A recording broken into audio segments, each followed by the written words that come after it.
But in terms of like, when does the bell go off? Well, I would say if you notice a difference, they don't even have to be complaints, but typically a decrease in energy, a decrease in libido, a decrease in a sense of well-being. And I'm sure you can appreciate this. And most athletes do. And it's typically the one that's the deal breaker as to whether or not they're going to postpone going to the doc another year. When you have problems manipulating your body composition, that's when guys and girls are like, okay, this is it, man. I got to go see somebody because I pulled out all the stop. You know, as a guy who's an athlete, if you ever got to the point where you're like, okay, what I've done my whole life and I know from A to Z ain't working anymore, there's something wrong here. And that's what brings in the guys and the gals, and oftentimes way too late, in the sense that they could have done stuff earlier and been a lot happier. But those are the ones that maybe it's because their personality includes a certain stubbornness that's required to be a leader, professional athlete, but also because they have all these tools. It takes them a lot longer to run out of options, and they go, okay, what can I do, Rand? And then you put the leverage, I call it, of the testosterone back in the system, and bingo, they're back to hitting close to their personal best again. Forget. My editor will kill me.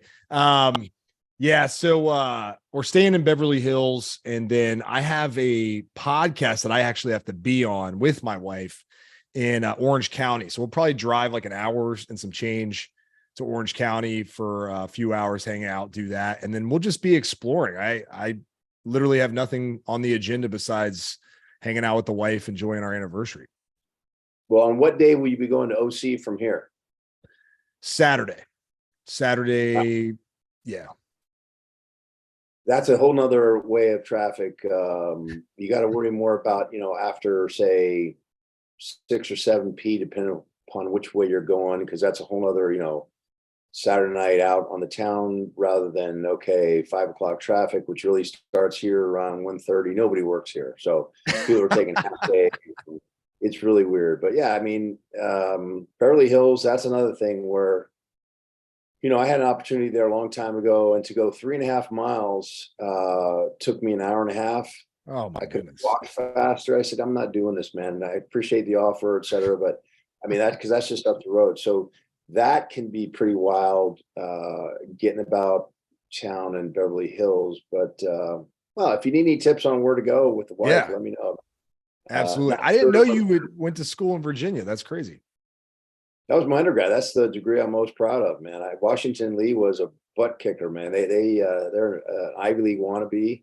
Yep. And I remember traveling and talking to guys. We played Harvard and Yale and some of these other fine schools, and I'm asking them about their syllabus for economics 101, and they're saying, it's minimal. I'm like, what? Like, we're covering that stuff in 2 weeks, and you're doing it for the whole semester. Not to put them down at all. It's just they worked as hard, man. And I always found, and they would agree. I think a lot of people who went to, for example, Harvard would say the trick is getting in.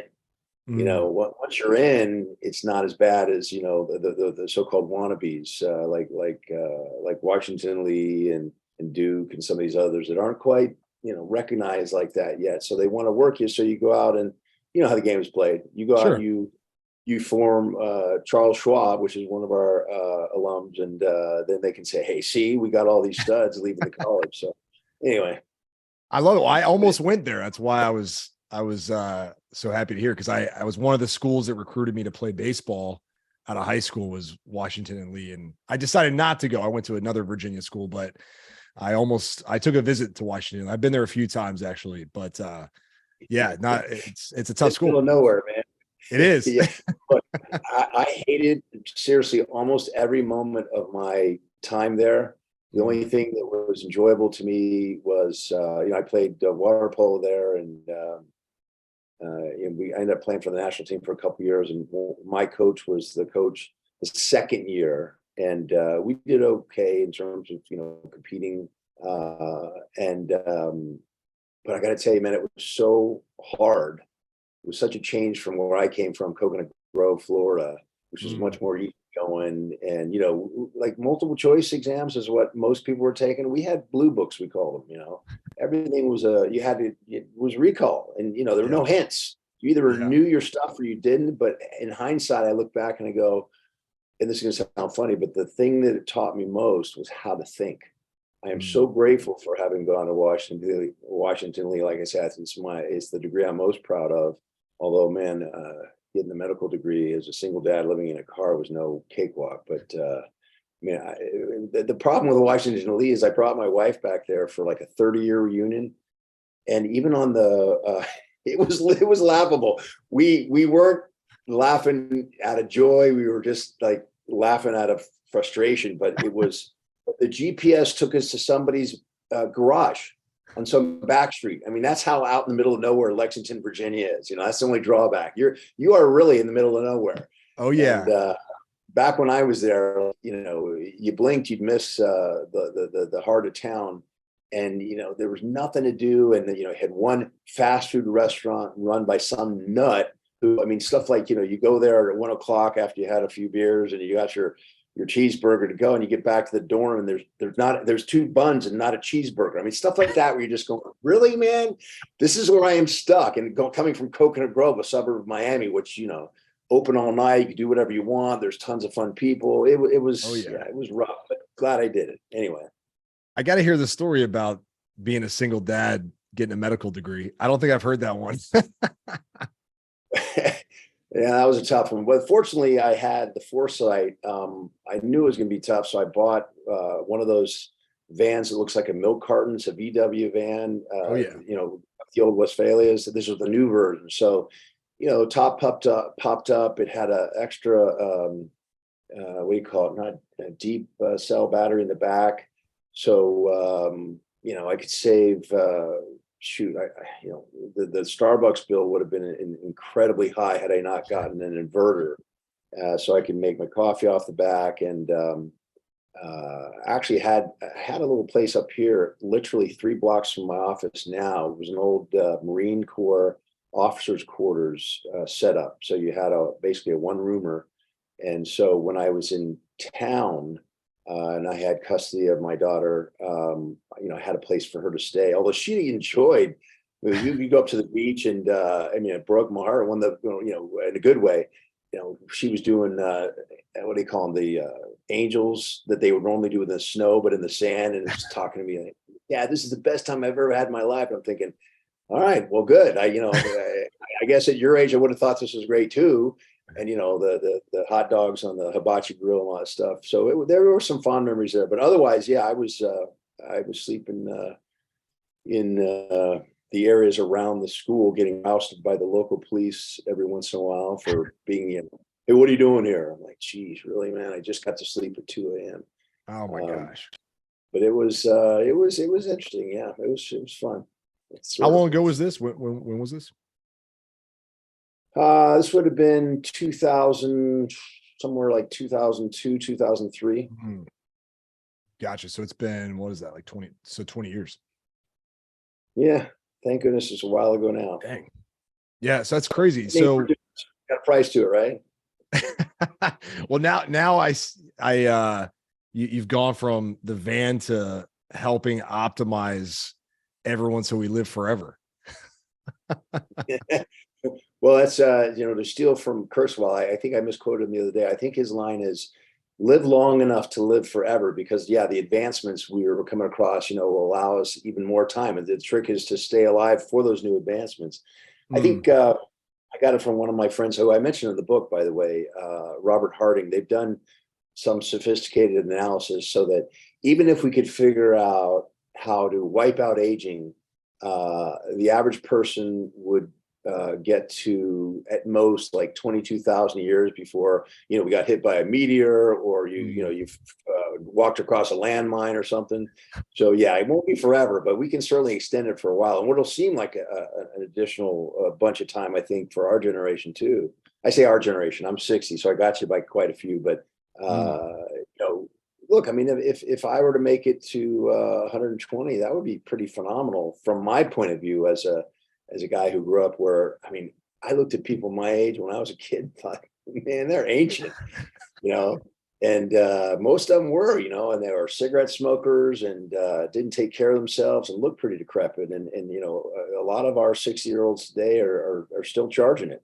One of the Instagram pictures I hope I still have up there, because at one point I only had 3, and one of them is with my brother-in-law, Reggie Del Ponte, who at 62, I got a picture of him on the face of Mont Chamonix charging it. And this thing's vertical, man. I mean, That's you know, awesome.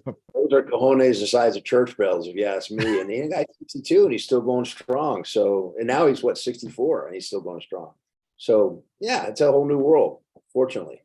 Yeah, there's so much, at least from my perspective, being in the industry, there's a lot of attention being put on, at least more than ever before, it seems like, being put on optimization, especially around hormones, health. I'm curious because I'm a late 30s guy. I work with a lot of guys in their 40s, 50s, and women too, in the, like young to teenage parent range, who are really starting to have their eyes opened about internal health and hormone optimization, every buzzword, TRT, all the fun stuff. But my question is, like, where do we even begin with this stuff? Like, what should we be looking at from, our internal health to, like, how do we want to optimize the rest of our life? How do we live to 120? What's the number one thing we should start with? Well, there's a couple of things you're bringing into play. I would say the first and most important thing is quality of life. I've never, ever met anybody. It's rare you can say ever and forever and, always and that kind of thing. But and no one's come to me saying, hey, Rand, I'd like to tack on an extra 20 years and I'll trade some quality of life for that. It's always the other way around. Say, hey, look, man, if you can get me 5 more years of quality, I'll sacrifice the back 20, and that's a lot of years. The beauty is it doesn't have to be that way, as you can figure out. I say, well, if I can get rid of some of these things that affect quality of life, type 2 diabetes, coronary artery disease, or just heart issues in general, of course, we're going to, in doing that, reduce the chances of dying prematurely, right? So it is a win-win. You don't have to rob Peter to pay Paul. That's one beauty there. But in terms of, like, when does the bell go off? Well, I would say if you notice a difference, they don't even have to be complaints, but typically a decrease in energy, a decrease in libido, a decrease in a sense of well-being. And I'm sure you can appreciate this, and most athletes do. And it's typically the one that's the deal breaker as to whether or not they're going to postpone going to the doc another year.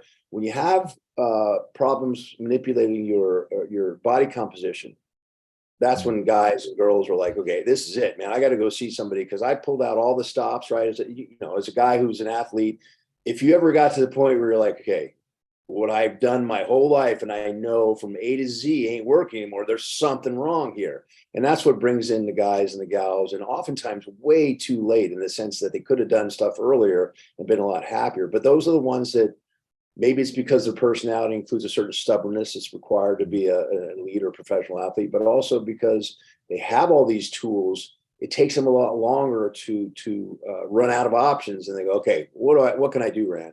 And then you put the leverage, I call it, of the testosterone back in the system, and bingo, they're back to hitting close to their personal best again.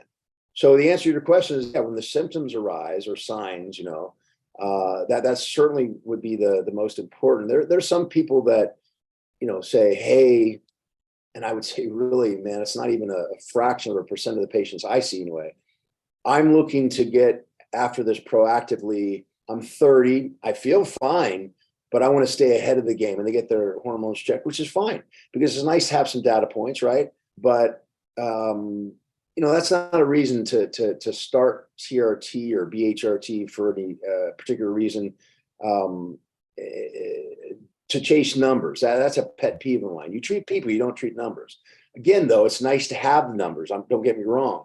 But to change your levels of testosterone just to chase a number doesn't make sense. Now, you could argue, but wait a minute, Rand, there are correlations between low testosterone, things like coronary artery disease, type 2 diabetes, colon cancer, prostate cancer for guys, obviously, osteoporosis. So don't we want to get ahead of those?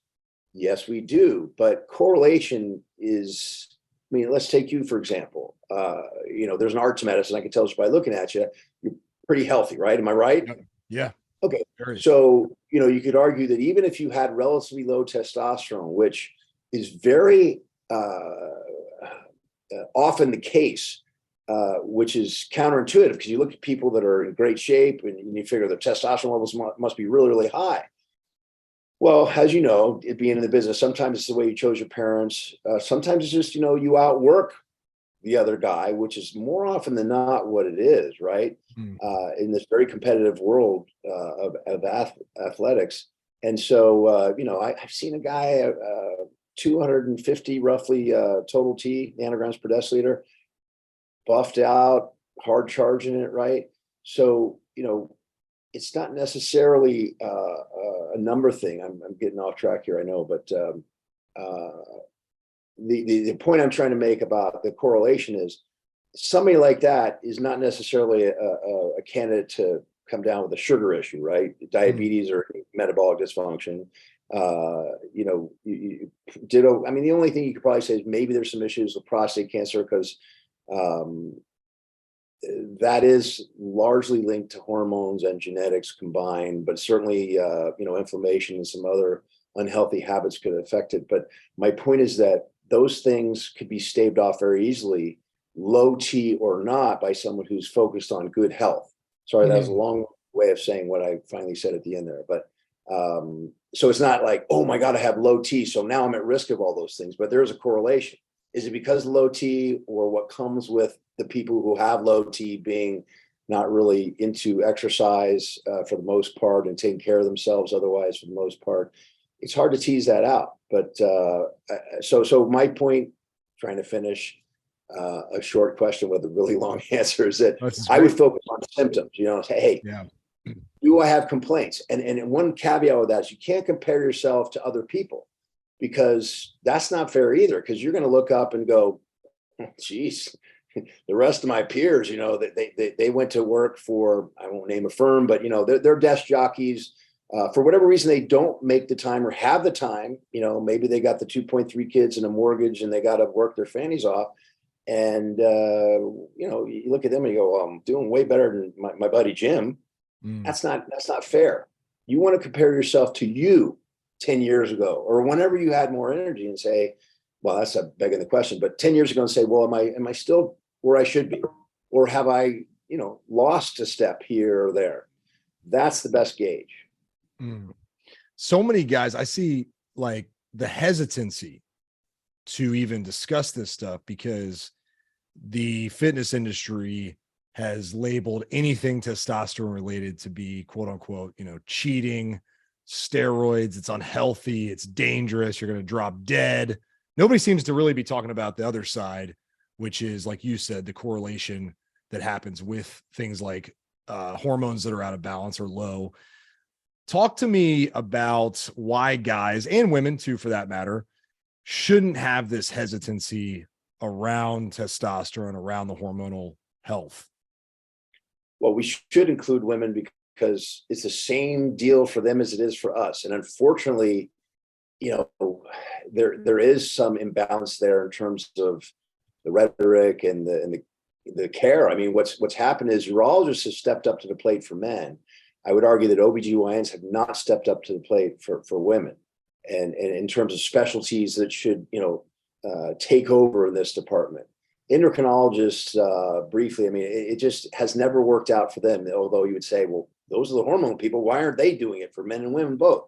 We get trained in our settings, in a family practice setting or a hospital. No one gets wheeled in to the emergency room for low T.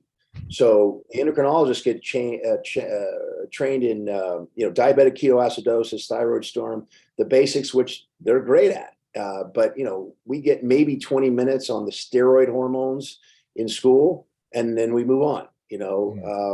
There's a lot of, I call it propaganda. There's a lot of misinformation out there from way back when, and before the 1976 Olympic Games, all this stuff was normal. They were doing studies in women, for example, in the 50s, treating them for refractory depression with testosterone, which back then, at least the layperson thought, well, testosterone's for guys and estrogen's for women.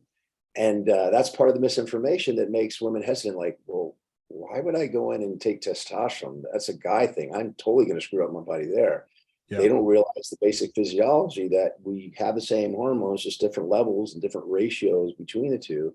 And so, getting back to your question, it's really just a matter of misinformation, whatever led to the banning of the substances in the Olympics. And then the fallout from that.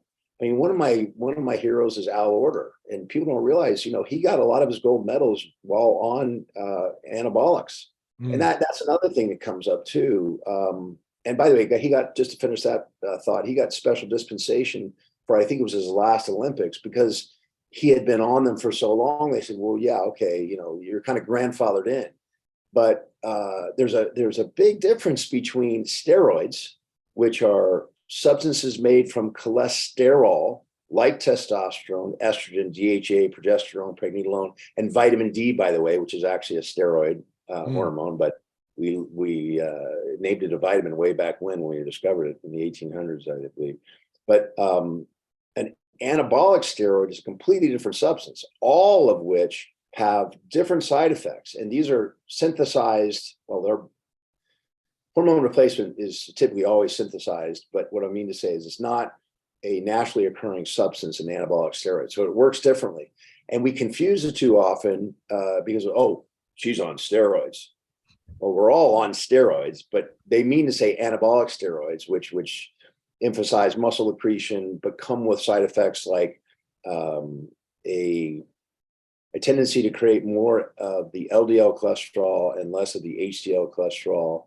And also, and this is, I'm sorry, I'm getting into the weeds here, I'll be brief, but there's a mistake made amongst physicians when they say, oh, well, it affects the liver enzymes, particularly the oral versions, okay, which there is some case for that when you have these things, which are these substances that have a ligand on the carbon 19. Anyway, it makes it more difficult for the liver to break it down, which is an advantage to keep it in the system, but it's also a disadvantage because it works the liver. But most of what they see is there are two enzymes released by the liver when it lyses and does its job, called AST and ALT. Are you familiar with those? I mean, just I've heard of them. Most people go, oh, yeah, those are liver enzymes. I know that much about Dr. And stuff. Well, they're not only made by the liver; they're also made by something else, which I'll leave you hanging for just a second on. And it's why I get a different enzyme called GGT, which is specific to organs, because I think it might be another dozen things can cause elevations in AST and ALT. But guess which one of those situations can be? Muscle breakdown. Okay, well, someone's on an anabolic steroid, they're going to tend to be more well muscled, right? And particularly as you get older, okay, and there's more turnover, so you're building it up, but you're also breaking it down. You're going to see an elevation, typically in ALT, but also sometimes in AST. And by the way, you can research all this stuff. It's nothing new, but it's not mainstream, of course. So these things get lost in the shuffle, as it were. And the assumption is, oh my God, there you go. See, the AST and ALT, the liver's being harmed by the anabolic steroid. No. And that goes back to the GGT, which is specific to organs, liver, pancreas, biliary tract, even your GI tract. And if you see that is within normal limits or even low, oftentimes when somebody's really healthy, you realize, no, that's not because of the anabolic steroid. And so, sorry, I'm going off on sort of a long tangent here, but it's important because this is part of why I wanted to write the book, to dispel some of these rumors. Because look, do what you want, but at least have the facts. I'm a registered libertarian on the one hand, and that's important. You should have the freedom to do a lot of these things, but I argue in ignorance, you're locked up. You don't have the freedom because you've got this misinformation or just plain ignorance. And you go, well, that's crazy. I'm not going to do that. And so many people are missing out. I always say I have the best job in the country. I get to see people come in dragging butt, right? Not feeling well. And we see, oh, look, yeah, you're 42 and, she's had three children and raised them, along with her husband or whatever. And, she's dragging and she's not happy. And then, 3 months later, after she's come back, and really 6 weeks after she starts therapy, the world is her oyster again. And that's a fun job. I mean, I joke all the time, doctors, we live for this, we love success and getting, hey, thanks, doc, for helping me on that one. And so it makes my job wonderful. And it's not that hard. It really is. The hardest part is, as I think you're alluding to, is getting people in the know, getting them into the office, right? Then it's not, I'm not going to say a monkey could do this. It seems like that if that's your sole thing you're doing in life as a profession, but it's not nuclear physics, and it's some very basic physiology to get this going. And I think, a decade from now, we're not going to have this kind of conversation. Yeah, I guess what'll always kind of open my eyes, at least recently, was talking about the long-term risk of suffering from poor hormonal health and going through the rest of my life, or our clients that we work with the rest of their lives, in a suboptimal state, versus working with someone like yourself, getting their hormones dialed in, getting their just everything dialed in, from a full blood panel to making sure everything is spot on. I just don't think people have that awareness, right, of the risk versus reward versus what could potentially go wrong, because it's all fear-driven propaganda, like you said. What are the big things that, especially the guys and the girls out there who are working out, they are trying to take steps in the right direction, but they're suffering from this internal health issue that they could fix, but they're doing it because they're worried that, well, I don't want to go on stuff because there's so much more risk with that side of things. No, there isn't. And that's, I think to the point you're making, there's more risk in not addressing it, not just for the correlations I mentioned earlier, but think about your quality of life. If you're doing all the right things and you're not getting anywhere with it, that's miserable. I mean, even if you're not particularly goal oriented, it's like, well, why am I doing this? And a lot of people just say, I'm done. And say, they go, well, I'd much rather have the big piece of chocolate cake because I'll feel good at least for half an hour than eschewing it because, that time in the gym isn't paying off, or whatever it is, the restricting food. And to have that turn around for that reason alone for mental health is huge, I would argue, plus the things that come with it. Humans, most of us, okay, I'm an optimist. Most of us have the character to suck it up. And that's what we do. And when things start to go south, we go, oh, yeah, well, it's because I'm getting older. This is just the natural way of things, which it is, but it's also natural to get sick and die one day. So it doesn't mean we should be enamored with it, right?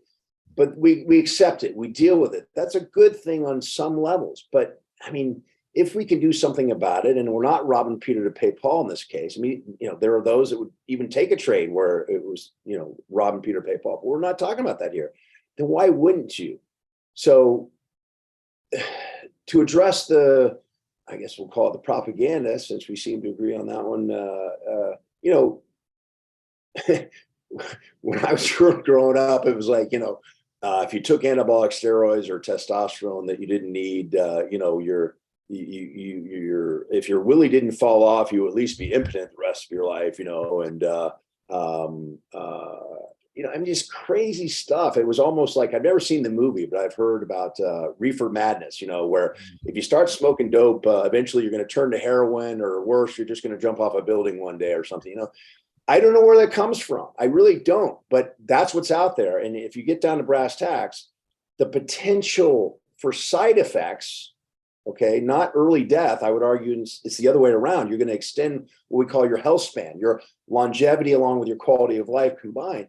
The potential side effects are acne and hair growth or lack thereof, and I'll explain. And both of these are in your genes or they're not. Okay, so if you're prone to acne, which by the way is a funny thing too, because before you say, well, screw it, I'm not doing that because I had really bad acne when I was 16 to 19 years old, so I'm not even going to go there. I'll suffer the other effects. Well, it doesn't mean you're necessarily going to have acne if you go on testosterone at age 45, let's say, and vice versa. So I haven't seen a correlation between the two. So it is kind of a roll of the dice. It has to do with your genes. But here's the thing. You can correct for that. It's not the testosterone per se that makes the issue of the potential for side effects. And by the way, it's probably about, to give you a number, 20% of the patients I see will go, oh yeah, by the way, doc, I got some acne out of nowhere. And by the way, it's typically what we refer to unaffectionately as backne, which is another part of all this. If you think about it, when you had acne or anybody it starts on your forehead, right? And kind of moves its way down. And some people get on their chest and back. As time progresses, and eventually there's no more acne. Well, going backwards in time, if you will, most people don't get it on their face. If they do, it'll be down low rather than up high. And that's a good sign, because if they don't choose to do anything about that and they stick with therapy, eventually it goes lower and goes away. You know so you follow where I'm going with that. So, Yep. and then if you get to my age, you start at 60, you're not going to get it. I don't care what's in your genes. You're too old for acne, you know? And, but here's the thing. It's not testosterone. It's the metabolite dihydrotestosterone. And they've known this forever. You ask any dermatologist, that's what they'll attack first. And they'll give you, in the old days, it wasn't for men because it wasn't strong enough. But for women, you could use spironolactone. That's a diuretic, but with a side effect of blocking an enzyme, 5-alpha reductase, that would convert testosterone into dihydrotestosterone. Bingo, case solved, right? And problem solved. So I tell all my patients, you know, if this occurs, this is an available option and it should solve the problem. Ditto for hair in the wrong places, whether you're male or female, right? That's another potential side effect, again, based on your genes. We forget this, though. Men and women have hair in the same places. Women just typically a lot less of it. No, I mean, you laugh, but think about it for a second. No, it's true. Yeah. They shave it too. We don't. Going on. And I realize, you know, I'm out here, and even as a, you know, an athlete, you know, as I was a big swimmer, water polo player, there was always some shaving involved because, you know, it wasn't the hair, actually. It was the skin you wanted to get rid of. It made you faster. But the point being that we forget this because people do laser and shave and stuff. But, and particularly women, they go, you know, well, you know, all of a sudden I've got this hair growing again on my chin, and I lasered it. You know, that was a lot of money. Or anyway, I have to remind him, you know, grandma had the same thing. It's just that grandma plucked it like you're doing now and have been, right, since she was 28, 29. At 70, 75, she says, I don't care anymore. And then you assume, oh, that's when it shows up later in life. No, it's been there the whole time. My point being, again, we forget that men and women have hair in the same places. So you can continue to do what you were doing, or again, you can slow the growth by slowing or stopping the conversion to this protagonist, this hormone dihydrotestosterone. And then for guys, and to some degree women, the hair loss on the head is also driven by genes that are exacerbated by this dihydrotestosterone. There's a simple drug we use now. It's called Propecia in the 1 milligram dose, or Proscar in the 5 milligram dose. Finasteride is a generic, and we can use it for men and women, and problem solved.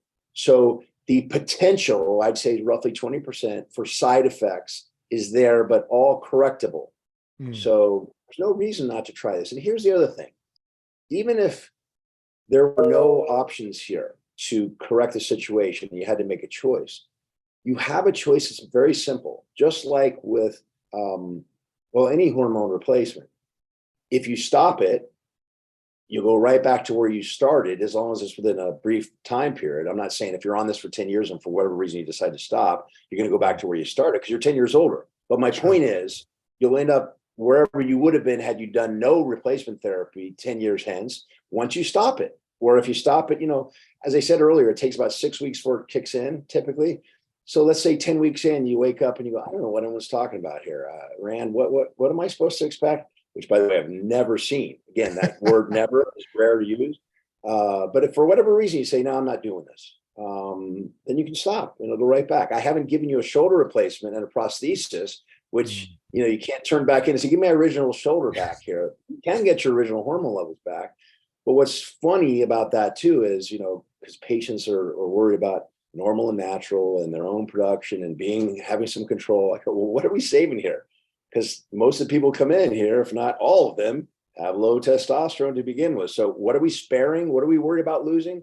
You're here sitting in front of me in my office because you don't have enough testosterone. Whatever you're producing naturally ain't working for you. So who cares? But I realize people care, and that's why I explain the way I do. It's, you know, you can always go back to where you started. That's where you want to go, right? Sure.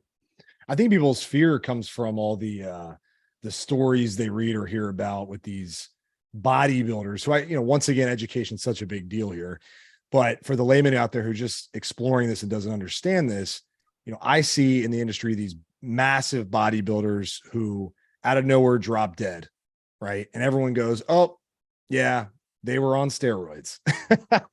And you're like, well, they were probably doing a lot of other stuff too. And not to mention their dosage was probably 10 times what they actually needed to be optimized. They were abusing the substance. Yeah, and obviously I could never name names, for privacy reasons. But I'm immersed in that just because I go over to Gold's Gym, in Venice, Mm. the Mecca, on a regular basis, and it's not a slight on Gold's Gym, but there's a lot of bodybuilders there. It's a larger but still relatively tight knit community, and absolutely to your point, you're spot on. People forget about. I mean, what's a bodybuilder's life like? Typically, okay, they're not Olympians that are being sponsored by UPS and have a day job. They weight lift and then they eat, sleep, and maybe weight lift or do some cardio, eat and sleep. I mean, and what happens? What they say, an idle mind is a devil's playground. To your point again, there's a lot of recreational drug use that doesn't get acknowledged. There's also, I've seen, a fear to go to a physician for whatever reasons. And I could name some famous people. If you go, really? Yeah, I don't know what it is about it, but a lot of it is they don't want to get lectured.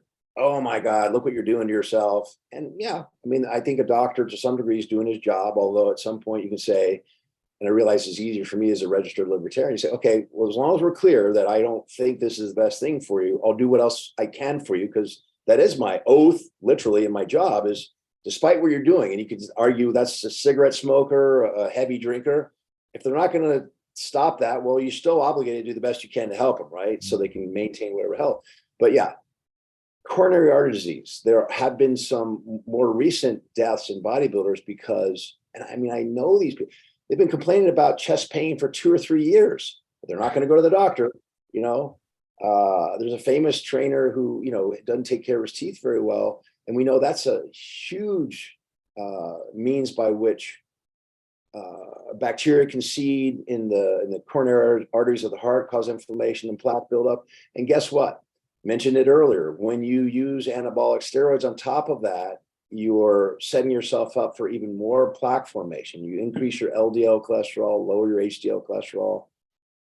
There's some new speculation and controversy about that because arguably just having cholesterol around is the biggest problem, period. Whether it's on the truck going away from the liver to the vasculature or vice versa, it's still floating around. But the idea that there's inflammation there and it's going to be more so prevalent in someone who's bodybuilding and using anabolic steroids than not. So yeah, there's other health issues that aren't brought to the fore. That I got to be careful not to name names and be too obvious. But there's some figures out there that claimed themselves or after their death that steroids were the issue that killed them. But one individual had a very rare form of brain cancer that's only prevalent in those that have HIV/AIDS. So there's reasons why it gets reported a certain way versus not, and that leads to this problem we're talking about, which is ignorance and misinformation out there. But you're absolutely right. And I get these questions all the time, and I have to say, yeah, there's more to the story than that. You just have to realize that these people are just like you and I, and that they're of equivalent risk for certain disease processes, but in some ways they're worse off because, like I say, if it's just wanting to avoid the doctor, they're going to come down with it worse than we are. And I would argue it's probably the same percentage or close to it anyway. It's just they're in the limelight. Yeah, that makes sense. So I want to cheat death. I don't want to die. Well, at least I want to live to be 120. Let's just put it that way. That would be awesome, right? Because I've always told my wife, I'm going to live to 100. Just watch me do it. I'm going to do it, right? But I love the point you made about quality of life. But I'm curious to know if we had I call it a cheat sheet or a roadmap in your opinion, right? Because you wrote the book, Cheating Death. So what would be on that list? What are the things, whether it's hormone optimization, lifestyle, like according to you, if you were guiding me to 120 and beyond, what would be on that cheat sheet that I need to focus on moving forward? Part of the hard part of the book was making the basics more obvious, more important, more tenable for the average person, because it's anticlimactic. It's the same stuff we've been hearing from great-great-grandmother forever. The 3 basics, okay, on which you have to build are stuff we already know. You've got to, let's start with your expertise, right? Or one of them, you got to get your exercise. And I call exercise the great equalizer. It can make up for a lot. Unlike some things, like no matter what you're doing, you're screwed. But exercise, for example, to a significant degree, more than other things, can make up, for example, for someone who's just not bagging enough Z's each night. They're not getting the 7 to 9 hours that's typically required of good quality sleep. So exercise is number one, or I shouldn't say number one, but on the top three. Sleep, I just mentioned it, 7 to 9 hours of good quality sleep. Okay. Some people can't manage that for whatever reason, but if you can, do it. It's huge. And there's a book written by, and there's more than one, there's a sleep doctor, Dr. Bruce, who I interviewed and enjoy. He's a real kick, great guy, fun to be around. And he gives you some tips for, sleep hygiene and ways to improve your sleep. But if you want to see more of the reasons behind it, someone who's culled the studies, Dr. Matthew Walker wrote a book called Why We Sleep. He's a PhD we stole from the United Kingdom, and he's head of a department at Berkeley now. But if you can get your way through that book, and I say that, I mean, you and I probably, I loved it. I'm a nerd. I don't mean to suggest you're a nerd, but I think you'd find it interesting. But even if it puts you to sleep, get through it. And it's so motivational because you realize, my God, I never knew that's when that was taking place or how important that is. And for those that are trying to improve body composition, one of my favorites is to cite the study that showed just 5 nights in a row of less than adequate sleep. So 6 hours instead of the minimum 7, right? If that's you. And think about if someone has sleep apnea, that's a guarantee. Every night sucks for them, right? 5 nights in a row can reduce your insulin sensitivity by as much as 50%. Well, if your insulin sensitivity is reduced, you're fighting a huge uphill battle to control your body composition, okay? And just feeling good. I mean, your sugars are going to be out of whack. Certainly the amount of insulin you had to produce is going to be out of whack. So imagine that times 100. You get examples like that in the book. And you're like, okay, I got to get sleep. Last one, of course, is nutrition. We are what we eat. I would argue that this is probably the one that's overemphasized. I'm not saying it's not important at all, but it's something we can control, I would argue, more easily for most of the people, at least who are going to be reading the book, than say sleep. Sleep, I think, is one of the hardest for people to control. There's too many obligations. It's too easy to watch one more episode of blah, blah, whatever, and just to turn off the lights and go to sleep. And you're hamstrung with that because typically most of us are going to wake up at the same time every morning, most of us. Yeah. And I apologize. I have to generalize for a lot of this. Everyone's different, but the exercise, you're either someone who does it or you don't. And that was a lot easier because that could be just as little as 20, 30 minutes or hour and a half, depending upon what kind of athlete you are or more, if you have that luxury. But finding that 7, 9 hours of sleep, that's a lot of time. And so I think that's probably the hardest one. But those 3 are the basics from which we have to start. Now, on top of that, this is what makes the book fun, or what it was for me doing the research and putting it together. And there's a lot of stuff, by the way, that's been tossed. They call it killing babies. It's hard when you see all this work you did and they go, no one's going to care about that, or that there's too much complicated stuff in there. Throw that out. But that there's other things in there like the hot and cold therapies, the supplements with polyphenols, or the drugs like rapamycin, stem cell therapy, or just PRP. Those things are sometimes dependent upon the individual. Like you have certain injuries you need to fix, or you have a tendency toward hyperglycemia, high blood sugars and diabetes. Well, you might emphasize certain other of these treatments than you would if you weren't, predisposed to that sort of thing. But there are still, and there's a concept in Chinese medicine called superior herbs which aren't necessarily treating a disease, but are just making you better. For those of us who do want to make it to at least 120 in good quality health, that you can apply no matter what. I mean, you could arguably, instead of fixing a shoulder that's been thrown out for pitching all your life, or because you took a spill on your motorcycle, you use stem cells intravenously. And the beauty of that is they know where to go. So they'll go back and replace senescent cells or even damaged cells. And you can do that on a regular basis prophylactically, and you don't have to have a problem. So that's what makes it exciting to me, because even without the basics, some of these things can make up for the lack of the basics. But on top of the basics, if you got those conquered, and I realize those aren't easy, but once you get those in line, you start adding some of these others and they add up, little by little, and we can extend quality of life. There's no doubt. I think that's evident in some of the big gurus the guys that have, many more degrees than I have and are in the thick of things studying. David Sinclair, one of my favorites, Peter Attia. These are people that, without even all the best quality gold standard science studies presented to them, are adopting a lot of these things on their own, knowing that, there's just too much evidence here, even if it's anecdotal, and just makes too much sense before we get to the point where we prove it. Like arguably there's already enough science out there for metformin, which is a blood sugar lowering drug, which has a lot of other side effects to it. There was one study where the group that was diabetic and taking the metformin did better than the group that was healthy, so to speak. I mean, that's like mind blowing. And we have a lot of studies to point in that direction. There's a guy, Niles Barzilay, an Israeli scientist, who is putting together a study called TAME, Targeting Aging Through Metformin, that's going to put all of this science together and sort of prove once and for all it works. I'm not sure if it's still waiting for funding or it's already started, but that's going to be huge. And that's just another example where you go, whoa, that's a nice little edge there, because you can extend, I'm jumping ahead there, but we know the benefits to lowering blood sugar and activating something called AMPK, that helps prevent the formation of fat molecules and dyslipidemia. There's just so much to it with such a simple drug made from lilac flower.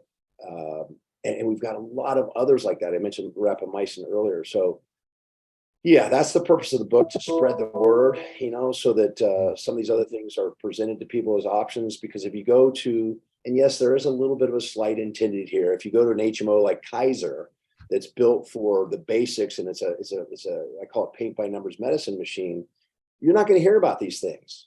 So understanding them, just having knowledge of them and understanding a little bit about it, you can then go to either that Kaiser doctor and get turned away, or you can find another practitioner that says, oh yeah, I do that.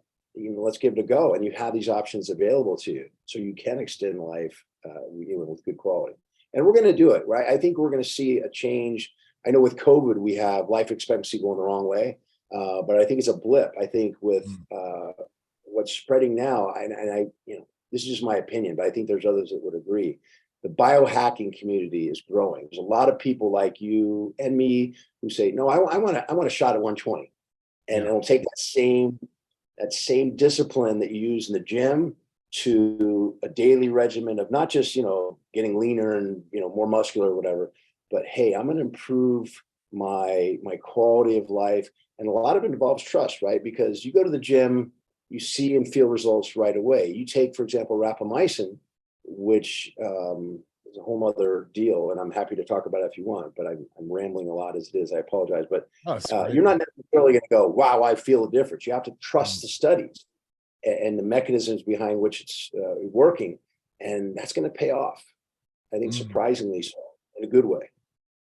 Yeah, it's funny you mentioned the anecdotal evidence before it's on everyone's bookshelf and it's part of everyone's just common knowledge. I look at athletes these days, right? Like a Tom Brady, LeBron James. Like I know they're freaks of freaks. They're the best of the best. They're, all this stuff. But if you compare those guys to some of the aging that took place in years past, even not that long ago, right? Like injuries that guys, like top guys would experience. And like now it seems like these guys are entering what is quote unquote past their prime. And all of a sudden they're getting better. Like Tom Brady's winning a Super Bowl, like 43 years old. LeBron James just set the all-time scoring record. I think he's 38 or 39. And I know these are top athletes. And I know the excuses of, oh, they have the best trainers, the best food, the blah, blah, blah, blah, blah. All that is true. But what I've seen from athletics is that knowledge and the things that they start to do tend to then work its way into the common crowd, right? The common man who's like, oh, well, yeah. Then like, that's where bodybuilding started, right? It was like these strong men doing these crazy things. People were like, what the hell? Like, who does that? And now not everybody, but it's a common thing now to go lift weights. That wasn't always the case, right? So it's like, if they're getting better with time, I know that that's not far off for me either. Someone who takes his health seriously. And I think that should be a source of hope for a lot of people. But No, this all makes a ton of sense, man. I absolutely love it. Makes tons of sense. It's hard for me to add anything to what you just said without going on a million tangents, because you could argue both sides of that story. Is it anecdotal? Yeah, of course. Is it the gold standard? No. But again, I think there's enough people out there that realize, no, it's just a common thread here. And while I can't stand here and say it's proven, I would put money on it, because of the examples that we see and stuff that, yeah, needs the scrutiny of a formal, well-designed study.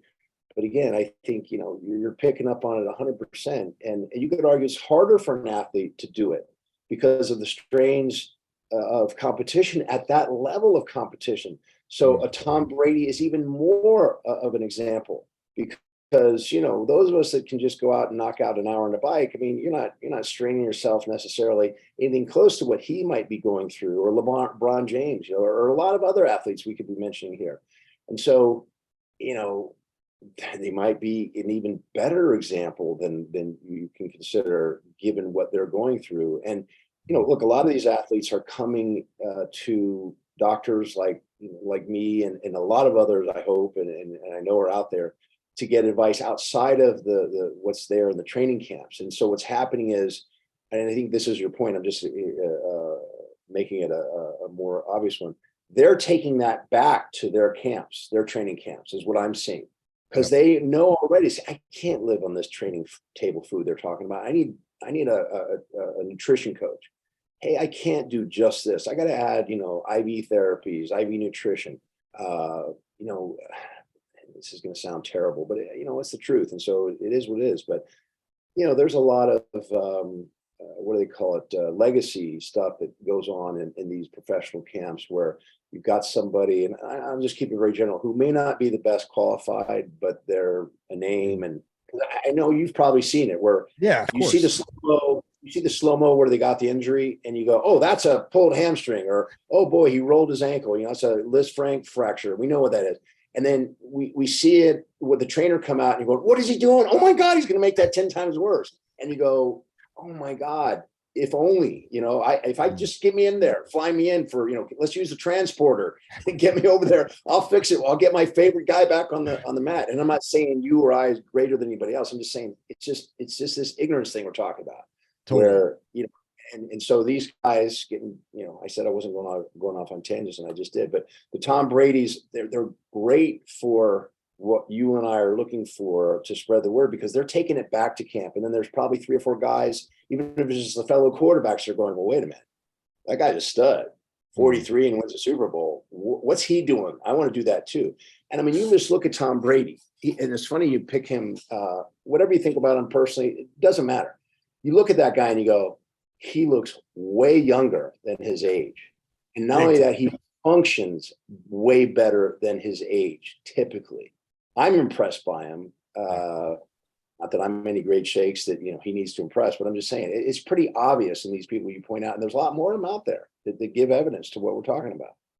100%. Yeah, I know it's crazy, but it's like you said, they're seeking outside counsel with people like yourself. It's not just actors anymore. It's athletes, it's top businessmen.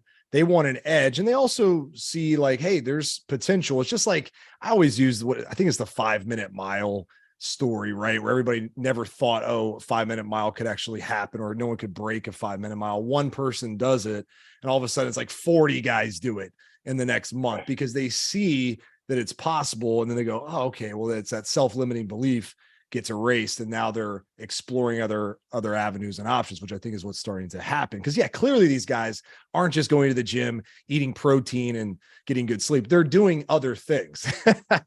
and most of it, they have to toe the line too, because, they can't go across certain lines and boundaries that could disqualify them in certain sports and things like that. They have to be careful, but they're pushing the boundaries, right? Like, hey, I'm going to go do this. I'm going to learn this. I'm going to pay for this. And that is ultimately going to translate, at least in my opinion, into the common person getting clarity on other things they can do outside of just eat healthy and get better sleep. Like, those things are always the most important, but there's other things that can just ratchet up the effectiveness of those things. And outside of the obvious, like, someone takes anabolic steroids and they can feel it and see it immediately. to trust that you're taking the right supplements that don't necessarily hit you over the head and that require really a lifetime of use, but you don't really notice the difference between someone, your exact counterpart who doesn't take, say, vitamin B for 10 years, all the Bs, and you. And again, how do you design that study? But you just wake up and go, yeah, I'm ahead of the game. And that's why I say a Tom Brady, you look at the other quarterbacks and go, well, there's nobody like that guy, right? So he's doing something right. And again, I mean, there's scientists out there that are rolling their eyes right now going, yeah, but you can't prove that. That's just one story, N of one, anecdotal. But, this is part of science. You've got to go with your gut and prove it eventually. And I think we'll be ahead of the game. Well, Dr. Rand, I know your time is like extremely valuable, but I did for our people that are part of our community. We purchased, I think, 150 books, or it's in the works to get 150 books of yours. You're actually, I don't know, you probably stay on top of your schedule, but I know you're being pulled in 20 different directions. You're coming to our community event in March, about 5 weeks from now in Virginia. But we bought books for everybody. So I think we bought 150 books. I'm excited to get my hands on it. But for the people who can't make it to our event, when and where can they get your book, and how can they connect with you guys? First of all, thanks for doing that. Of course, man. My mission of spreading the word. That's why I wrote the book. But and anyone who thinks otherwise, look it up. You don't make money with books. I mean, unless you're like, you might lose money. Buffett, whoever wants to hear from or something, maybe you can make money on the book. I don't know, but it does come from the passion side of things. And thank you for that contribution. I really appreciate that, and hopefully you too. If you want, well, first of all, if you can get it on Amazon, they call it pre-sales. You get them, and I'm sure it's Barnes and Nobles and others too. But I always think of Amazon because that Prime membership is where I shop. Man. You get immediate satisfaction, and they got just about everything you need. But I'm sure there's other places to get it. And then we try and make our website as content full and pertinent as possible. It's PSRMED, Papa Sierra Romeo Med.com. And hopefully, your listeners will find that informative. I don't know if there's ever going to be another book. It's a lot of work, but we probably keep updating the website as we find out more and more about the good science. That's amazing. Yeah, we officially partner with your practice for our clients. We've sent already quite a few people to you guys, and so far the results have been absolutely amazing. We actually, I believe our website for you guys is tthormones.com. So just 2 T's, hormones.com. You can book a appointment and consultation with you and your team and get your internal health optimized, and really just set you up for a life of fulfillment and happiness and longevity, which is what this is all about at the end of the day. So Dr. Rand, I really appreciate you, man. You guys have helped, man, so many of my clients. I will tell you that. I can't name names because of privacy, but it's been incredible to watch someone get their internal health optimized while they're working so hard on themselves, and to see the results is just flat out insane. So our community thanks you for that. Hey, I used to be a trainer back when I was 16 years old, before we were called personal trainers or anything close to that. And I know how frustrating it can be for both the trainee and the trainer if if all the pieces aren't there. So you must be having a lot of fun too, I have to say, watching. Oh, man. My favorite time of day is client testimonials during the week when we post before and afters. And I'll tell you, the guys and girls who get their hormones, dialed in, and just the look on their face is different, right? The body composition is great, but you can just tell how happy they are. It's like they just live for the process. They live for the work. It's like they look forward to it. It's just a totally different mindset versus the person who is fighting their internal health along with just nature itself, right? It's just a night and day difference. One final point to add, and I promise I'll shut up. But one of the things testosterone is, and it could be more than testosterone, but that's the one that the sexy one, the one that has the most bang for the buck. Most people think of it that way anyway. The word I use is leverage. You still have to do the work, and I think that assuages some of the fears where they think, well, if I take that, I'm going to look like Arnold Schwarzenegger overnight. No.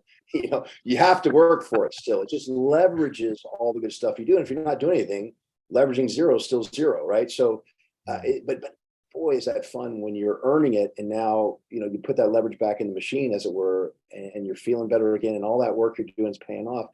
Few things are more motivational, both from the standpoint of the person using it, and then for you and me, trying to help any way we can. It's very satisfying. That's why I say I would say you and I have some of the best jobs in the country for that reason. It's fun. Yeah. It's the best. I literally have not worked a day in my life since I started this full time, because it's just the most blessed position to be in, to better people's lives and just see things actually play out. And like you said, trust the process. It's happening. And then over time, see it take place. It's a beautiful thing, man. It truly is. I say that with 100% conviction. It's amazing. To many more years of that, at least to 120. Cheers to that for sure. At least.